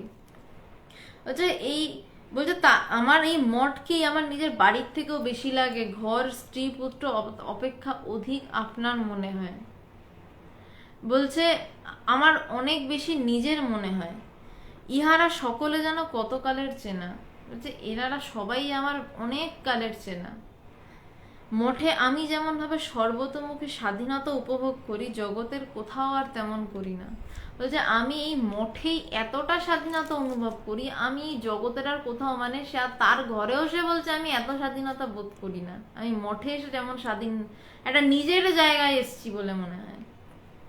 যেমন আমি আশ্রমে গিয়ে প্রচন্ড উৎপাত করি, আমি উৎপাত শব্দটা ব্যবহার করলাম, আর কেউ কিছু বললে তাকে বলি এটা আমার নিজের জায়গা, এখানে যা খুশি তাই করবো, এই এটা খুলে খেয়ে নিচ্ছি, ওটা খুলে খেয়ে নিচ্ছি, লোকজন আমার পিছনে তাড়া করছে, হ্যাঁ এটা আমার নিজের জায়গা, এখানে যা খুশি তাই করবো।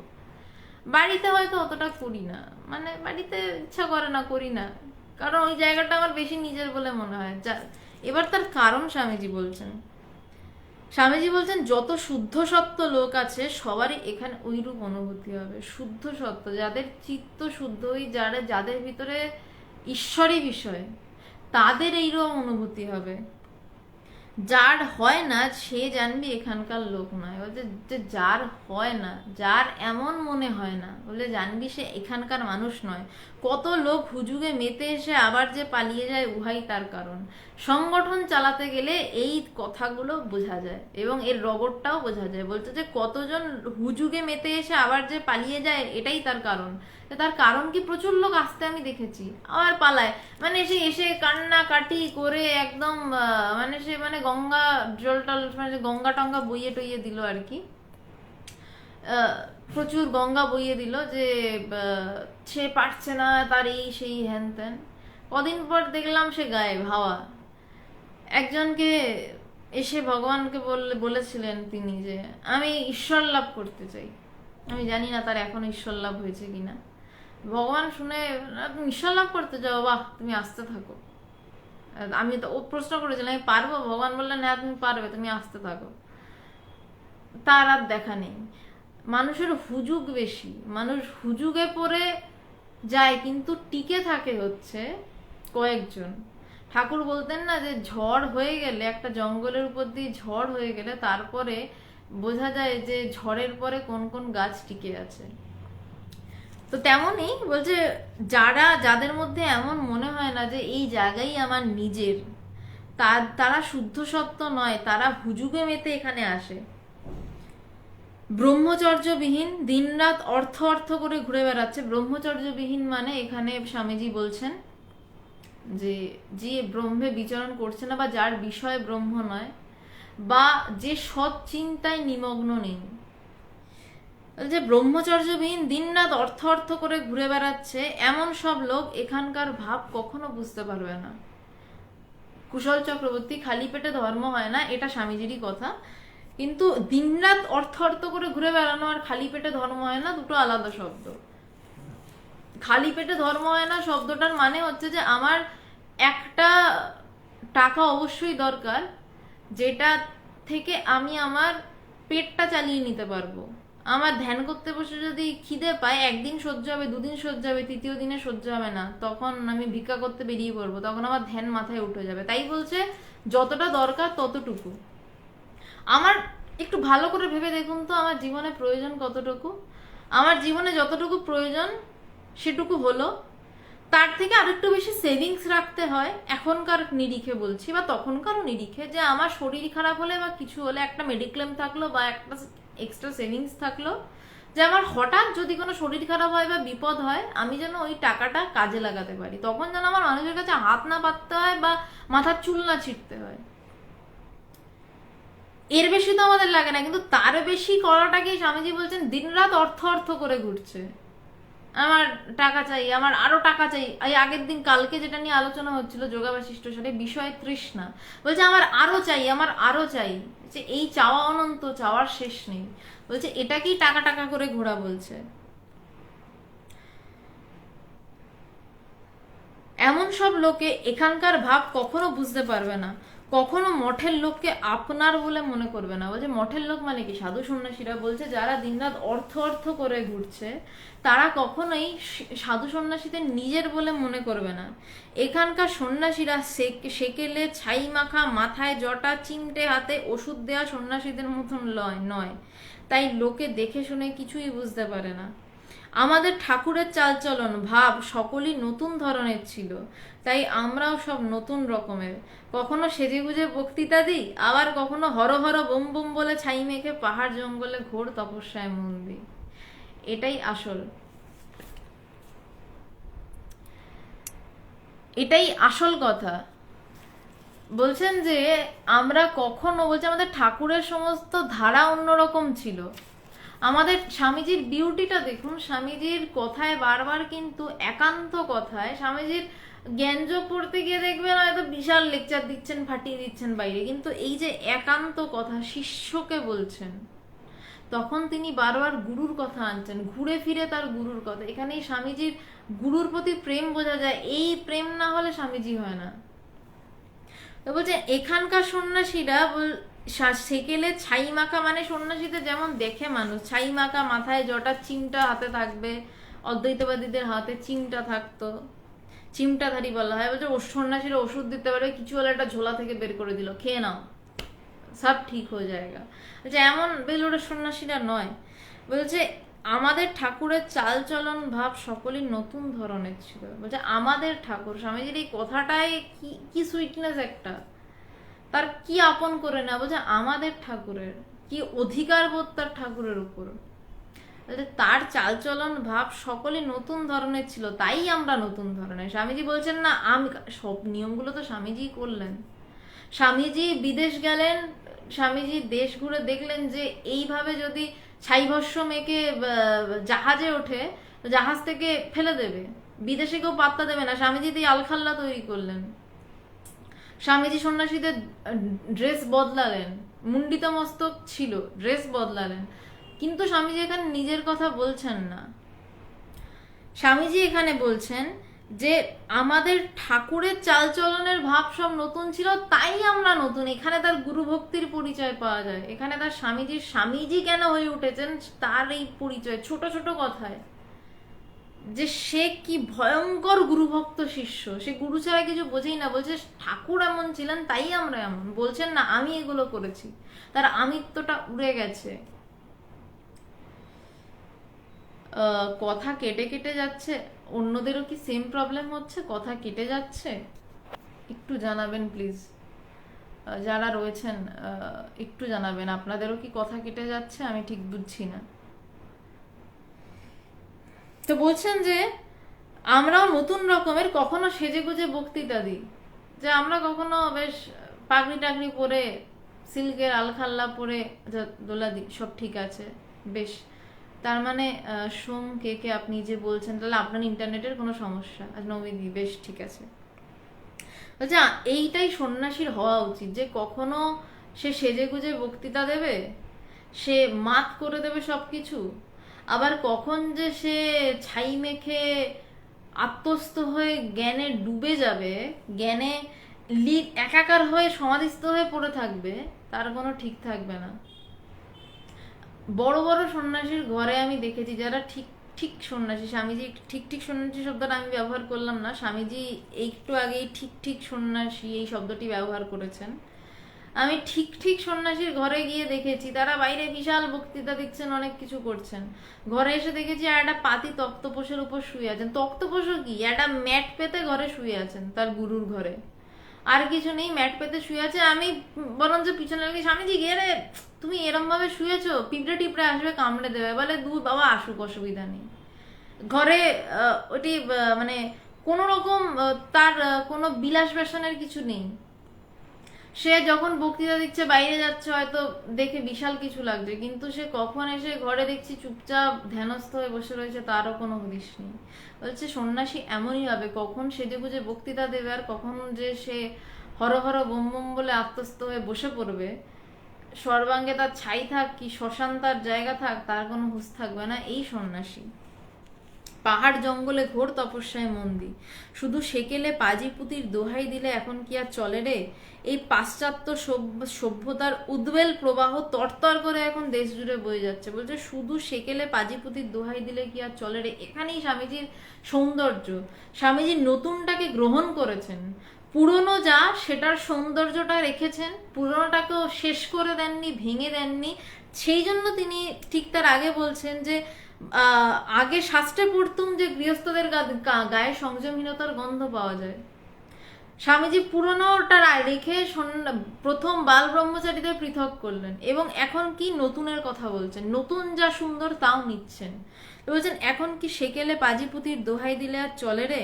এই পাশ্চাত্য সভ্যতার উদ্বেল প্রবাহ তরতর করে এখন দেশ জুড়ে বয়ে যাচ্ছে, তখন একটা ঢেউ আসছে, ব্রাহ্ম সমাজ তৈরি হচ্ছে, সবাই ইংলিশ পড়ছে, তারপর বিভিন্ন সাহেব সুবোধের সাথে মানে সবাই মিশে গরুর মাংস খাচ্ছে। গরুর মাংস খাওয়াটা আমি দোষের এমন কোনো কথা বলছি না, আমি এইরকম মানে চিন্তাও আমার নেই, মানে বলছি আর কি, তারা মাংস খাচ্ছে, হাড় ছুঁড়ে ছুঁড়ে রাস্তায় ফেলছে, একটা আধুনিকতা শো করছে, মদ খাচ্ছে, একটা উশৃঙ্খল ব্যাপার চলছে। বলছে এই পাশ্চাত্য সভ্যতার একটা প্রবাহ, মানে কোনো কিছুই যখন প্রথম আসে, আমি ওই ভদ্রলোকের নাম ভুলে যাচ্ছি, কারোর মনে পড়লে বলবেন, যে এইচ দিয়ে শুরু ছিল, হেনরিজ বা এই ধরনের, ওনার উনি শিক্ষক ছিলেন, কোনো একটি কলেজের প্রফেসর ছিলেন, তার আন্ডারে অনেকগুলো ছেলে একটা আন্দোলনে নেমে পড়েছিল। তারা উচ্ছৃঙ্খলতাটা একটা, মানে তারা সব কিছু ভাঙবে,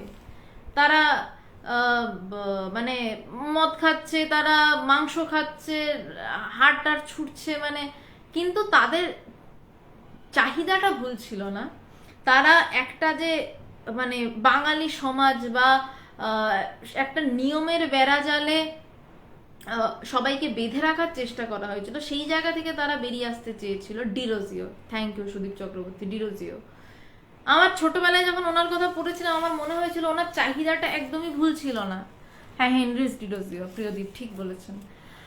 কিন্তু তার পথটা ভুল ছিল, কারণ প্রথম যখন কেউ কিছু ভাঙতে যায়, সে একটু বাড়াবাড়ি করে বসে, এই উপায় নেই, চিরন্তন নিয়ম, চিরকালীন নিয়ম, সে একটু বাড়াবাড়ি করবে। তো তার ক্ষেত্রেও সেই বাড়াবাড়িটা হয়েছিল, এবং সে অতিরিক্ত মদ্যপানের কারণেই যতদূর সম্ভব তিনি দেহত্যাগ করেছিলেন। তো সেই সময় একটা এরকম ঢেউ এসছে, ঈশ্বর মানব না, ঈশ্বর কি, ঈশ্বর কোথায়, এবং সেই ঢেউটাকেই কিন্তু ঠাকুর একা রুখে দিয়েছিলেন। একটা গরিব ব্রাহ্মণ এই হাঁটুর উপরে ধুতি পরে দক্ষিণেশ্বরে বসে মা করে এই টোটাল ধারাটাকে রুখে দিয়েছিলেন।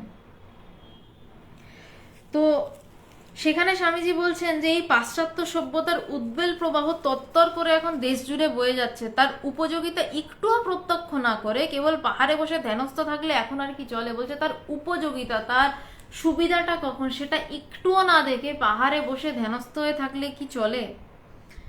এখন চাই গীতায় ভগবান যা বলছেন, প্রবল কর্মযোগ, হৃদয়ে অসীম সাহস, অমিত বল পোষণ করা, তবে তো দেশের লোকগুলো সব জেগে উঠবে। গীতাতে কিন্তু ভগবান শ্রীকৃষ্ণ শুধু বিশ্বরূপ দেখাননি, কর্মযোগও বলেছেন, শুধু ভক্তিযোগ বলেননি, বারবার বলেছেন চলো অস্ত্র তোলো, অস্ত্র তোলো, যেটা কাজ তোমার সেটা করতে হবে, এটাও বলেছেন, দুই বলেছেন। বলেছে মনমানা ভব মদ্ভক্ত মদ ইয়াজি, তার সাথে এটাও অর্জুনকে বলেছেন বিদ্যতে হৃদয় গ্রন্থি ছিদ্যন্তে সর্বসংশয়া।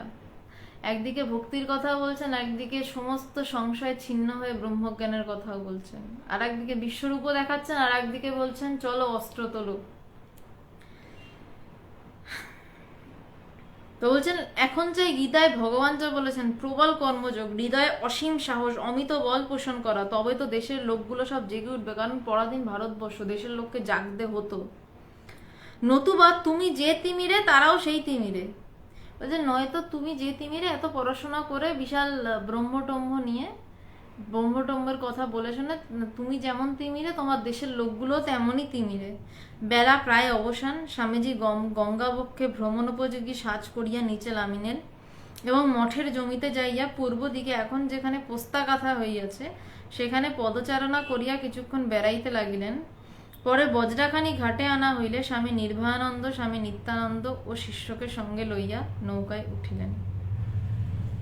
নৌকায় উঠিয়া স্বামীজি ছাতে বসিলে শিষ্য তাহার পাদমূলে উপবেশন করিল। আমি আর এই ছোট্ট একটু জায়গা রয়েছে, আমি শেষ করে নিচ্ছি অধ্যায়টা। গঙ্গার ক্ষুদ্র ক্ষুদ্র তরঙ্গগুলি নৌকার তলদেশে প্রতিহত হইয়া কলকল শব্দ করিতেছে, মৃদুর মলয়ানিল প্রবাহিত হইয়াছে, আকাশের পশ্চিম দিক এখনো সন্ধ্যার রক্তিম রাগে রঞ্জিত হয় নাই। ভগবান মরিচিমালি অস্ত যাইতে এখনো অর্ধঘণ্টা বাকি। অপূর্ব সুন্দর, তিনি যেহেতু কাব্যিক ছিলেন, তার শাস্ত্র দারুণ ছিল। শরৎচন্দ্র চক্রবর্তী খুব সুন্দর তিনি বলছেন যে শিষ্য তাহার পাদমূলে উপবেশন করিল। বলছে স্বামীজি বসেছে, শিষ্য কোথায় বসেছে?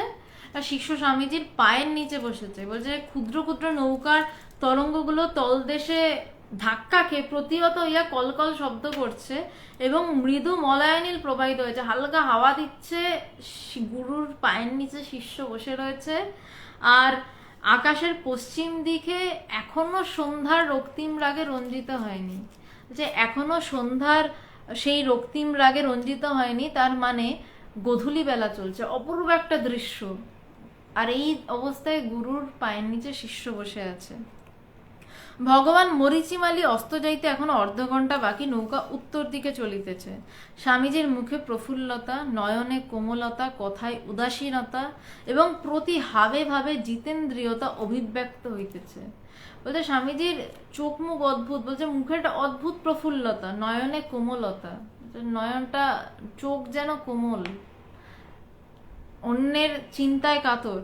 বলছে কথায় উদাসীনতা, পরিবেশটি ওই রকম যেন, এবং প্রতি হাব ভাবে জিতেন্দ্রিয়তা, এটা আসল। বলছে প্রত্যেকটা হাব ভাবে আমি কিছুই কেয়ার করি না, কিছুই পরোয়া করি না, আমার সামনে যে খুশি আসুক আমি এক তুড়িতে উড়িয়ে দিতে পারি, ঈশ্বর ছাড়া আমি আর কিছু বুঝি না, এর নামই জিতেন্দ্রিয়। বলছে অভিব্যক্ত হইতেছে সে এক অপূর্ণ ভাবপূর্ণ রূপ, যে না দেখিয়াছে তাহাকে বোঝানো অসম্ভব। অবশ্যই আমি বোঝাতে পারলাম না, হয়তো আমি নিজেও হয়তো কি আমি নিজেও বুঝতে পারলাম না, যা হোক একটা কিছু কল্পনা করলাম। তো বলছে সেটা যে দেখেনি তাকে বোঝানো অসম্ভব। ঠিক এই কথাটা একবার, আমি এই লাইনটা কথা খেয়াল ছিল না, এই কথাটা একবার ভগবানকে বলেছিলাম যে ভগবান বলছিল আমি যখন থাকবো না তখন তোরা আমার কথা মানুষকে বলিস। ভগবান তোমার কথা মানুষকে বলতে পারবো, তুমি কি বলেছো মানুষকে বলতে পারবো, কিন্তু তুমি কি ভাবে বলেছো, তুমি কি ভাবে আমাদেরকে বলেছো যে ঈশ্বর লাভ তোদের করতেই হবে, সেটা তো বলতে পারবো না। তুমি হাঁটতে কিভাবে তো বলতে পারবো না, তুমি তাকাতে কিভাবে মানুষের দিকে সেটা তো বলতে পারবো না, তোমার ভাব কেমন ছিল তো বলতে পারবো না। ঠিক যেমন স্বামীজির এই ভাব যতই বর্ণনা করার চেষ্টা করা হোক, করা গেল না, যায় না করা। কারণ যেহেতু ভগবানের সঙ্গ করেছি দীর্ঘ 10 বছরেরও বেশি এবং খুব কাছ থেকে দেখেছি, তাই বলছি এনাদের কথাগুলোই থাকে, কিন্তু তাদের ভাব যারা পাশে থাকে তারাই পায়, এটা ছাড়া সম্ভব নয়। স্বামীজির এই যে অপূর্ব ভাবের কথা ব্যাখ্যা হচ্ছে, এটা শিষ্য ওই বাকি 2-3 জন যারা ভাগ্যবান তারা দেখেছে, অন্যরা কেউ দেখেনি, এবং বলেও বোঝানো গেল না। কিন্তু স্বামীজির কথাগুলো বলা গেল না, স্বামীজি এমন বললেন, কিন্তু কি ভাবে বলছিলেন। শিষ্য আগের দিন আলোচনা হচ্ছিল, আগের দিন স্বামী শিষ্য সংবাদের আলোচনায় শিষ্য বলছিলেন যে স্বামীজি এমন ভাবে কথা বলছেন, শিষ্য ভয় ও বিস্ময়ে স্তব্ধ হইয়া গেল। স্বামীজি কিভাবে কথা বলছিলেন যে ভয় বিস্ময় একজন শাস্ত্রজ্ঞ বৈদান্তিক পণ্ডিত স্তব্ধ হয়ে যায়, সেই ভাবটা তো দেখানো যায় না, কথাগুলো বলা যায়। ভগবানের সামনে দেখেছি যে ভগবানের সামনে একজন বিশাল বড় পণ্ডিত এসে বলেছিলেন, সংস্কৃত পণ্ডিত, যে সংস্কৃতই শ্রেষ্ঠ ভাষা। ভগবান এমন একটা অদ্ভুত ভাবে তাকে বলে উঠেছিলেন যে সব ভাষাই শ্রেষ্ঠ ভাষা, কারণ সব ভাষাই তার থেকে আসছে, সেই ব্রহ্ম থেকে সব ভাষা আসছে, সুতরাং শুধু কোনো একটি বিশেষ ভাষা শ্রেষ্ঠ ভাষা নয়। আমি সেই প্রবল পণ্ডিতকে চুপ করে যেতে দেখেছিলাম, কোনো কথা বলতে দেখিনি। ভগবান যেই ভাবে বলেছিলেন, মনে হচ্ছিল ভগবান ব্রহ্ম হয়ে স্বয়ং কথাটা বলছেন, যে সব ভাষাই তার থেকে এসছে, সব ভাষাই শ্রেষ্ঠ ভাষা, কারণ সব ভাষাই সেখান থেকে এসছে, কোনো একটি ভাষা শ্রেষ্ঠ নয়। সেই প্রবল পণ্ডিত, কলকাতার খুব স্বনামধন্য স্বনামখ্যাত পণ্ডিত ছিলেন তিনি। তো তাদের ভাব কোনোদিনও বলা যায় না।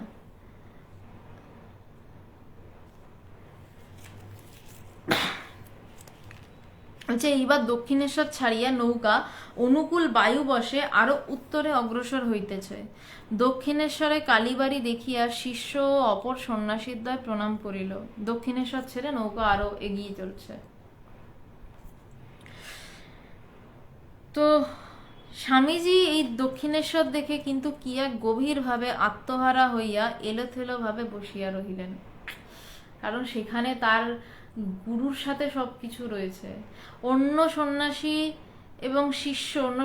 শিষ্যের সাথে দক্ষিণেশ্বরের অত কানেকশন নেই, তাদের কাছে দক্ষিণেশ্বর কালীবাড়ি, তো স্বামীজির কাছে সেখানে সব রয়েছে, সেখানে তার গুরুর চিহ্ন রয়েছে, তার সাধনার চিহ্ন, তার সব কিছু সেখানে, তার মাকে দর্শন সেখানে। স্বামীজির মূল সময় গেছে দক্ষিণেশ্বরে। বলছে স্বামীজি, আমরা দুজন প্রণাম করে বসে পড়লাম, কিন্তু স্বামীজি কেমন এক গভীরভাবে আরো আত্মহারা হইয়া এলোথেলোভাবে বসিয়া রহিলেন। শিষ্য সন্ন্যাসীরা পরস্পরে দক্ষিণেশ্বরের কত কথা বলিতে লাগিল, সে সকল কথা যেন স্বামীজির কর্ণে প্রবিষ্টই হইল না। বলছে অন্যরা সবাই দক্ষিণেশ্বর নিয়ে অনেক কথা বলছে, তারা কথা বলতে পারছে কেন? কারণ তারা সেই সময় কাটায়নি। আর স্বামীজি এলোথেলোভাবে আত্মহারা হয়ে বসে রয়েছে, তার হুঁশ নেই। কারণ সে তো তার নিজের জায়গা, তারা তো শোনা কথা নিয়ে আলোচনা করছে, এখানে এই হয়েছিল, ওখানে ওই হয়েছিল। স্বামীজি তো সেইগুলো কাটিয়েছেন। ঠাকুর সেখানেই স্বামীজিকে প্রথম ডেকে বলেছিলেন যে এত দেরি করে এলি, এত দেরি করে আসতে হয়। সেখানেই ঠাকুর স্বামীজিকে চিকের আড়ালে নিয়ে গিয়ে নিজের হাতে করে মাখন খাওয়াচ্ছেন। স্বামীজিকে সেখানেই ধমকাচ্ছেন, স্বামীজি সেখানেই কাঁদছেন, যে স্বামীজিকে বলছেন যে আমি তোর সাথে কথা বলছি না, তুই আসছিস কেন? স্বামীজি বলছেন আমি ভালোবাসি তাই আসি। কত মধুর স্মৃতি জড়িয়ে সেখানে স্বামীজির। অন্যরা তাই কথা বলতে পারছে, যারা ওইসবের গল্প শুনেছে তাদের কথা আসছে, কিন্তু যে দিন কাটিয়েছে সে সব হারিয়ে, তার মনে হচ্ছে কি চলে গেছে তার জীবন থেকে। সে বসে আছে হা করে। বলতে তার কোনো কথাই স্বামীজির কর্ণে প্রবিষ্ট হইল না। দেখিতে নৌকা পেনেটির দিকে অগ্রসর হইল। পেনেটিতে গোবিন্দকুমার চৌধুরীর বাগানবাটির ঘাটে নৌকা কিছুক্ষণের জন্য বাধা হইল। এই বাগানখানি ইতঃপূর্বে একবার মঠের জন্য ভাড়া করিবার প্রস্তাব হইয়াছিল। বলছে যে এই বাগানটাই কয়েক বছর আগে মঠের জন্য ভাড়া করবার একটা প্রস্তাব হয়েছিল, গোবিন্দকুমার চৌধুরীর বাগান বাড়ি। স্বামীজি অবতরণ করিয়া বাগান বাটি বিশেষভাবে পর্যবেক্ষণ করিয়া বলিলেন, বাগানটি বেশ, কিন্তু কলকাতা থেকে অনেক দূর, ঠাকুরের শিষ্যদের যেতে আসতে কষ্ট হতো। এখানে মঠ যে হয়নি তা ভালোই হয়েছে। মঠের জন্য ওই জমি নেওয়ার কথা ছিল। এখানেও স্বামীজির অপূর্ব ঠাকুরের প্রতি প্রেম। তখন তো ঠিক আর কেউ ঠাকুরের শিষ্য নেই, স্বামীজির শিষ্যরা আসছেন, স্বামীজিদের ধারা চলছে। স্বামীজির মানে ঠাকুরের পরবর্তী জেনারেশন তারা সন্ন্যাস দিচ্ছে, ব্রহ্মচর্য দিচ্ছে। তো স্বামীজি কি বলছেন? স্বামীজি বলছেন না এখানে আমার শিষ্যদের আসতে কষ্ট হতো, স্বামীজি বলছেন এখানে ঠাকুরের শিষ্যদের আসতে কষ্ট হতো। এখানে মঠ যে হয়নি তা ভালোই হয়েছে। এইবার নৌকা আবার মঠের দিকে চলিল এবং প্রায় 1 ঘণ্টাকাল নৈশ অন্ধকার ভেদ করিয়া চলিতে চলিতে পুনরায় মঠে উপস্থিত হইল। যখন ফিরছে তখন অন্ধকার হয়ে গেছে। তো সেই অন্ধকার ভেদ করে আবার তারা মঠে এসে পড়লেন। এবার যদি কারুর প্রশ্ন করার থাকে করবেন। মানে আজকে আলোচনাটা খুব অদ্ভুত ডাইমেনশনে হলো। একটা প্রথম শুরু হলো নিয়ম নিষ্ঠা দিয়ে, তারপর সেই নিয়ম ভাঙার ব্যাপার, তারপর সন্ন্যাসীর চরিত্র, ব্রহ্মচারীর চরিত্র, এবং শেষে সব ছেড়ে গুরু শিষ্যের অপূর্ব একটা প্রেমের ব্যাপার দিয়ে শেষ হলো। তো আজকে এই মানে খুব একটা গোটা মানে অধ্যায় নেওয়া সম্ভব হয় না, আলোচনা করা যায় না, কিন্তু আজকে এমন ভাবে অধ্যায়টা যাচ্ছিল, ছাড়া যাচ্ছিল না, তাই আজকে অধ্যায়টা শেষ করলাম। সাগর দাস দিদি, একটা প্রশ্ন করলাম, তুমি প্রতাম না কি, তুমি পরমাত্মা না আত্মা? সাগর দাস, আমি পরমাত্মা না আত্মা? যদি আমি আত্মা হই তাহলে আমার পরমাত্মার প্রয়োজন আছে। যদি আমি পরমাত্মাই হয়ে বসে থাকি তাহলে আমার আত্মার হওয়ারও কোনো প্রয়োজন নেই এবং তখন পরমাত্মারও কোনো প্রয়োজন নেই। যদি আমি পরমাত্মা এটা বুঝি, এটা শুধু একটা বলা, মানে ব্রহ্মজ্ঞানের কথা বলা হচ্ছে, ভালো সহজ ভাষায় বলতে গেলে জীবাত্মা বা পরমাত্মা, যে আমি আমার ততক্ষণই পরমাত্মার প্রয়োজন যতক্ষণ আমি জীবাত্মা। যতক্ষণ আমি পরমাত্মাকে খুঁজছি, যতক্ষণ আমি জীব ততক্ষণ আমি শিবকে খুঁজছি। যখন আমি শিব হয়ে নিজেতে স্থিত হয়ে গেলাম তখন আমারও প্রয়োজন নেই, শিবেরও প্রয়োজন নেই, তখন আত্মারও প্রয়োজন শেষ, অনাত্মার তো দরকারও নেই, তখন আত্মাকে অনুভব করারও কিছু নেই। তাই জন্য দুটোই এক। তপন মজুমদার, ভাবা যাচ্ছে না যে এখনো মানুষ আছে যে ভগবানকে নিয়ে আলোচনা করে। হ্যাঁ, আমার গুরু কৃপায় সম্ভব হয়েছে, নয়তো আমি এখন অন্য কিছু নিয়ে আলোচনা করতাম। আমার গুরু ভগবানের কৃপায় সম্ভব হয়েছে। আর এটাও অদ্ভুত যে এতজন মানুষ আলোচনা শুনছেন, এটাও অদ্ভুত। আচ্ছা, তপন কৃষ্ণ দাস চক্রবর্তী, শ্রী ভগবানের শ্রীকৃষ্ণের 10টা অবতারের কি কি নাম ছিল কৃপা করে একটু বলবেন? আমার এই প্রশ্নগুলোর না উত্তর খুব একটা জানা থাকে না, কারণ মানে আমি খুব একটা এইগুলো তো জানি না, আমি উপর জানি। মূল বিষয় অদ্বৈত বেদান্ত নিয়েই আলোচনা মূলত করে থাকি। 10টা অবতারের মধ্যে বরাহ অবতার, কুম্ভ অবতার, বামন অবতার, কৃষ্ণ অবতার, রাম অবতার, পরশুরামও যতদূর সম্ভব ছিলেন, তারপর নৃসিংহ অবতারও বোধহয় ছিলেন। এই বিষয়গুলো নিয়ে না আমি খুব একটা জানি না, মানে এই এ এ কোন অবতার ছিলেন, সে কে ছিলেন। আমাকে বেদান্ত নিয়ে প্রশ্ন করুন, তত্ত্ব নিয়ে প্রশ্ন করুন, আমি উত্তর দিতে চেষ্টা করবো, বা গুরু কৃপায় হয়তো পারবো। এই বিষয়গুলো আমি অত বেশি ঘাটিনি কখনো।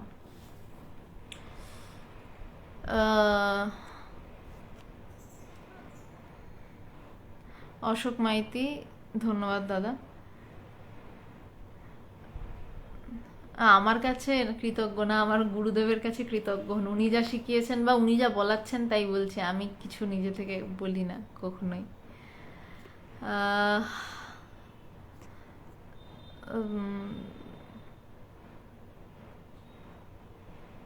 সুতীর্থ চক্রবর্তী, ভগবানের ইষ্ট দেবতা ঠাকুর ছিলেন, ঠাকুরই ভগবানের ইষ্ট দেবতা ছিলেন। এবং ভগবানের যে গুরুর ধারা, ভগবানের গুরুদেব স্বামী পবিত্রানন্দজি, পবিত্রানন্দজির গুরুদেব স্বামী কৃষ্ণানন্দজি শারদামায়ের দীক্ষিত সন্তান ছিলেন। এবং ভগবানের পবিত্রানন্দজিকে পাওয়ার আগে থেকেই ঠাকুর ইষ্ট দেবতা ছিলেন।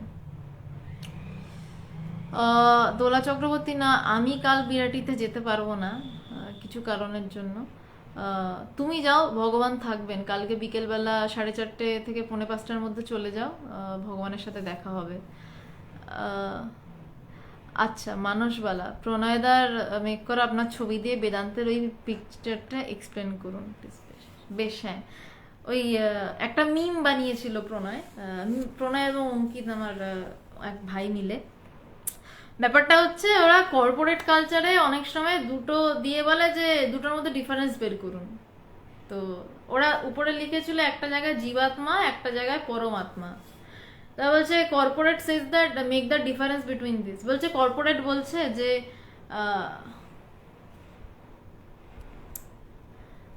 কর্পোরেটরা বলছে যে এই জীবাত্মা পরমাত্মার মধ্যে ডিফারেন্স কি। তো তার নিচে একটা ফটো দিয়ে ওরা লিখেছে যে দে আর দ্য সেম। অ্যাকচুয়ালি জীবাত্মা বলেও কিছু নেই, পরমাত্মা বলেও কিছু নেই। আর যদি কিছু আছে বলতে হয় তাহলে বলতে হয় যে দুটোই এক, দুটো আলাদা কিছু নেই। কারণ ওই যে বললাম, জীবাত্মা থাকলে তখন পরমাত্মার প্রয়োজন, কিন্তু যে পরমাত্মাকে বোধ করে ফেলেছে তার পরমাত্মারও প্রয়োজন শেষ, জীবাত্মারও প্রয়োজন শেষ। এটা ঠাকুরের একটা কথা দিয়ে যদি বলি বেটার বোঝানো সম্ভব। ঠাকুর বলছেন যে জ্ঞান কাটা দিয়ে অজ্ঞান কাটা ফেলে দাও, এবং তারপর হ্যাঁ, জ্ঞান কাটা দিয়ে অজ্ঞান কাটা ফেলে দাও, তারপর দুটো কাটাই ফেলে মুক্ত হয়ে যাও। বলছে জ্ঞান দিয়ে অজ্ঞানকে ফেলো। এটাকে আরো সহজ করছি, হাতে ময়লা লেগেছে, অজ্ঞান, সেটা ময়লা দূর করবো কিভাবে, না হাতে সাবান ঘষছি। এবার সাবান ঘষি কিরম করে দাঁড়িয়ে থাকবো আমি? তাহলে হাত পরিষ্কার হয়ে যাবে না। আমাকে ওই সাবানটাও ধুয়ে ফেলতে হবে ময়লা সাবান। এই ময়লাটা তুললাম সাবান দিয়ে, অজ্ঞানকে জ্ঞান দিয়ে তোলা হলো। বলছে তারপর দুটো কাটাই ফেলে দাও, হাতটা ধুয়ে ফেললাম। যে জ্ঞান কাটা দিয়ে অজ্ঞান কাটা নাশ, এবং তারপর দুই ফেলা। তেমনি যতক্ষণ জীবাত্মা আছে ততক্ষণ আমাদের পরমাত্মার খোঁজ, যে আমি কে। যখন আমিকে খুঁজে পাওয়া, তখন আর কিছুরই খোঁজ থাকে না, তখন পরমাত্মারও প্রয়োজন শেষ হয়ে গেছে, তখন জ্ঞানেরও প্রয়োজন শেষ। যতক্ষণ অজ্ঞান আছে ততক্ষণই জ্ঞানের প্রয়োজন। যখন জ্ঞান ধরা পড়ে গেল, তখন জ্ঞানকে বোধ করারও কিছু নেই, আত্মাকে বোধ করারও কিছু নেই। কেউ যদি এসে বলে আমি আত্মাকে বোধ করেছি, জানবেন না বাকি আছে। কারণ আত্মাকে বোধ করেছি মানে অনাত্মা আছে। তো অনাত্মা যখন শেষ, তখন আত্মারও প্রয়োজন শেষ। তাই ওখানে লেখা ছিল দে আর দ্য সেম। জীবাত্মা পরমাত্মা দুটোই কিছু হয় না, দুটোই যদি কিছু হতে হয় তাহলে এক। শুভেন্দু অধিকারী, বিরাটি মন্দিরের অ্যাড্রেসটা একটু দেবেন। ওটা বিরাটি স্টেশনের যেদিকে টিকিট কাউন্টার, সেদিক থেকে বেরিয়ে যশোর রোডের দিকে যেতে গেলে আপনার একদম বণিক মোড়ে দেখবেন মোড় বলে একটা শপিং মল আছে। মোড় শপিং মলের ডান হাতে একটা সরু গলি যায়, এবং সেই গলিটা দিয়ে গিয়ে একদম যে এন্ড পজিশন 20 সেকেন্ড লাগে, তারপর ডান দিকে তাকালেই বিরাটি মায়ের বাড়ি আশ্রম। তবে আমি অনুরোধ করব আপনাকে, একবার আপনি একটু যোগাযোগ করে যাবেন যদি আপনি যেতে চান। কারণ ভগবান সবসময় যে বিরাটি আশ্রমেই থাকেন এমনটা হয় না, তো একটু যোগাযোগ করে তারপর যাবেন। আপনি যদি ফোন নাম্বার প্রয়োজন হয়, অফিসিয়াল ফোন নাম্বার, তাহলে আপনি জানাবেন, আপনাকে কমেন্টের নিচে সেই ফোন নাম্বার দিয়ে দেওয়া হবে।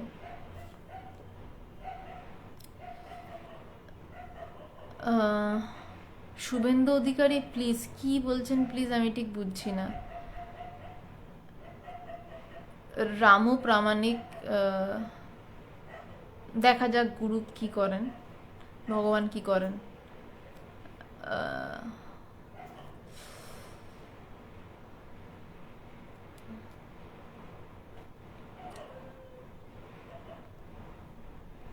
আচ্ছা, আর তো সেরকম প্রশ্ন কিছু পাচ্ছি না। সাগর দাস ঠাকুর খুব সুন্দর করে বলেছেন, জ্ঞান গাছে তিনি ব্রহ্ম, যোগীর কাছে তিনি পরমাত্মা, ভক্তের কাছে তিনি ভগবান।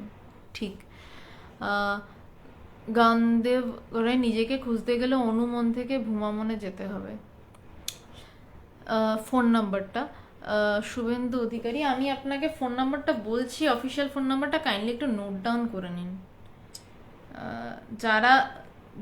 যারাই বিরাটি যেতে চান বা ভগবানের দর্শন করতে চান, অনেকেই বলে থাকেন, একবার প্লিজ একটু এই নম্বরটায় যোগাযোগ করে নেবেন, কারণ নইলে না ভগবান কখন কোন আশ্রমে রয়েছেন হয়তো গেলেন, দেখা হলো না আর কি, সেটার জন্যই বলছি।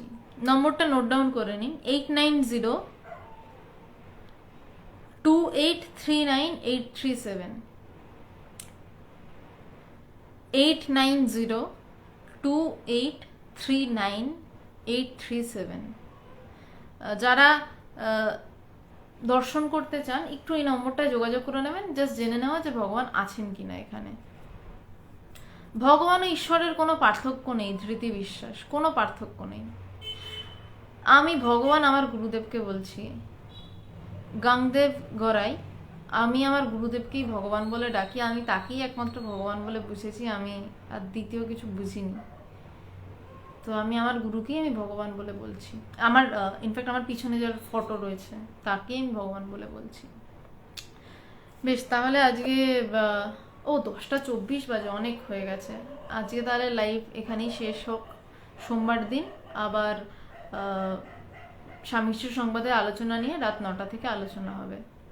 নমস্কার।